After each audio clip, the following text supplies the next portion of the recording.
माझ्याकडे रिसेंटली एक 24 वर्षाचा मुलगा आला. तो इथला नव्हता, बाहेरचा होता, पुण्यात शिक्षणाला आलता. नाव होतं सेजल. आज आल्यावर त्याची फॅमिली परिस्थिती जास्त काही खास नाही, ठीकठाक होती. पुण्यात सध्या बॅचलर्सच्या 3rd इयरला आज त्याचं बेसिकली शिक्षण कंप्लीट झालेलं आहे. पुढे त्याला काम करायचं होतं. आपल्याबरोबर आला, आपल्याबरोबर बिझनेस इन्क्युबेशन केलं. तुम्हाला चक्क आश्चर्य वाटेल की त्यांनी पहिले प्रोडक्ट निवडलं मुलतानी माती. मी म्हणलं प्रोडक्ट कसं निवडलं, तर बेसिकली हा होता राजस्थान साईडचा.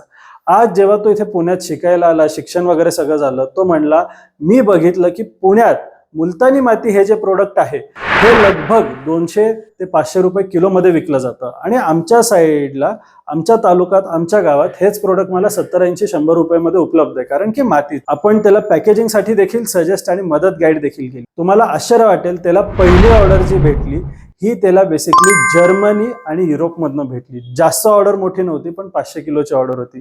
नफा जर बघितला तर त्याला 70% त्याच्यात नफा होता. का तर पॅकेजिंग जबरदस्त होतं, प्राइस जबरदस्त होती, त्याला त्याच्यात काही ॲड करायचं नव्हतं. त्यांनी माल त्याच्या गावातनंच घेतला आणि डायरेक्टली त्यांनी एक्सपोर्ट केला. आणि जर हा 24 वर्षाचा मुलगा एक्सपोर्ट करून चांगलं मार्जिन कमवू शकतोय, आज महिन्याला त्याच्यात तब्बल कमीत कमी त्याचे 6 ते 7 कंटेनर एक्सपोर्ट होत आहेत, तेही मुलतानी मातीचे. छोटे छोटे कंटेनर, 20 फुटी, पूर्ण नाही. मग तुम्ही देखील करू शकतात. तर वाट कसली बघतायत? कोणतीच गोष्ट अवघड नाहीये.